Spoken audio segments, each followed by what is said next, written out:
That's good that you asked because I completely forgot about it. I'd be here alone.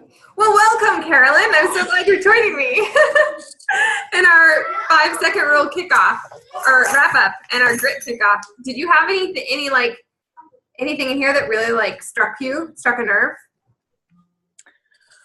There were actually so many, and I think what's been really useful for me is using anchor thoughts.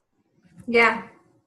And not just for, I don't find that I have a lot of anxiety, but just, the eating frogs or the fear situations, the nervous situations, the doing the things you don't want to do situations.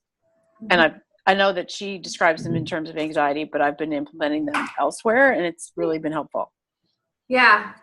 Well, I thought it was interesting because you messaged me about it and the very next day, that was the page I turned to and it was like, I needed to read it. So tonight I finally finished. I don't know why. I need to switch over to audio. Because sitting still and reading is really hard for me unless it's... And the audio is actually, I hate the books that aren't read by the authors, unless I guess the author is so dry that they would be an awful narrator, but she's so good. Yeah. And you've seen her videos, so you can totally... Yeah. I love her. You can see her speaking. Yeah. Because she puts so much of herself into it. It's a really easy listen. Totally. And even in the book, you can hear her. If you know what she sounds like, I love that when their voice is so strong. Okay, but tonight, the two big things that were my, oh my gosh, slap me in the face. That small things are not small at all. They're the most important things of all, and they all add up. Pushing yourself to 5, 4, 3, 2, 1 on the small things gives you confidence to do the big things. And I was like, that's so true. I mean, we talk about that a lot in our fitness journey, how it's just one meal at a time, and it's one workout at a time. It's just one little thing at a time. And when you break it down into little pieces, it's like, oh, I can do that. So, But it's true, small things. And we discount them too. It's like, oh, it's a small thing. Oh, it's just a chocolate bar. Or, oh, it's just a book or whatever. It's easy to discount it if it doesn't feel like it's so epic. But the small things are what gently change the course of your boat, and before you know it, if you're not paying attention, you're totally off course. So, and that one. Go ahead. Go ahead. No, you go ahead. I was just going to say, of course, because I completely forgot about the Zoom. I don't have my notes or anything, but and I can't remember exactly how she says it, but it's you're never going to feel about doing the things. That one. Yes. She says that a few times in here, and then she says, I just highlighted that you need to ask yourself your heart first question. Am I ready to commit to this instead of your feeling first? Do I feel like committing to it? Because you never feel ready. And that right there was you never feel like it. You never feel like doing your workout, or you never feel like paying the bills. Who feels like doing those things? Those are not sexy and fun. But those are the things that matter. And so when you take your feelings out of it, makes a big difference. I've been thinking about that a lot lately. And my biggest takeaway from this entire book, the thing that I think has changed my life so much, is the sleep. It's that 90-minute window of sleep. Did you know this? You're a sleep person, right? But I know that you go through different sleep cycles and stuff, but here, reading it for some reason really stuck, that 90-minute window. So if I'm going to wake up, if my body naturally wakes up at 4:30 and I don't have a full 90 minutes past that, it's don't go back to sleep, Sarah. It's better to get up now and get a head start on your day. And so even though I don't want to get up at 4:30, it's made a really big difference. Well, because you're just going to spend, because if you're going to get up at 5 or 5:15 to do your miracle morning, you're going to spend the good part from 4:30. You're going to spend it in the lighter stages. Yeah. And 1 and then 2. Yeah. And then you're going to feel worse. Right. Yeah. And so it's kind of read this book and that aha, it's taking me back to my miracle morning and kind of practicing that. Are you still practicing your miracle piece in your day? I'm really struggling with that. I have to get back to it. I have to rejig my rhythm. I mean, and I know that Mel Robbins' big thing is, no phone in the room. Get up when the alarm goes off, which I always struggle with because my kids, the last time I set an alarm, I can't even remember. Yeah, me too. I think it was when we were in wherever we were. Right. That's when I used the alarm. Yeah. I don't listen traveling. No.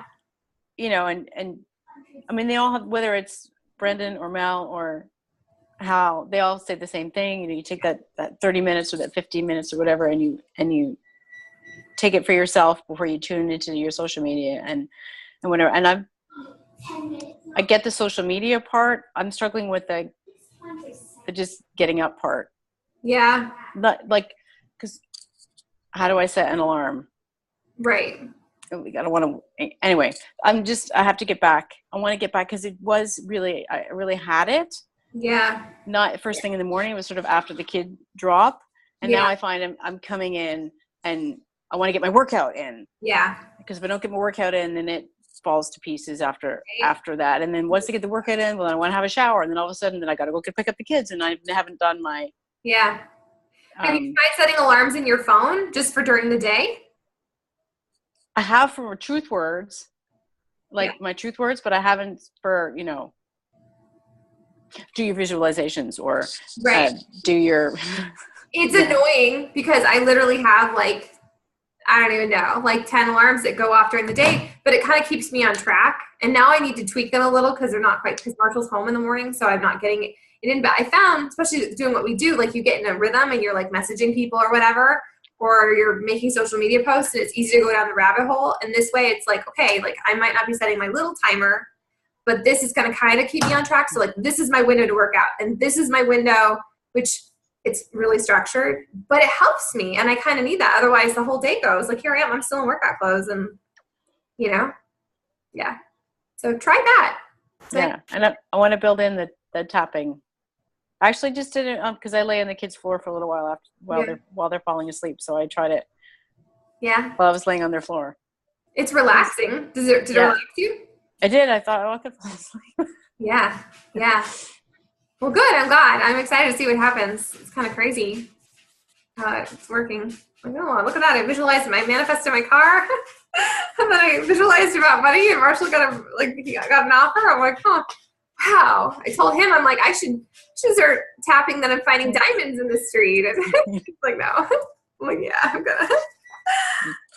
All right. Well, those were kind of my major ahas. The thing, huge.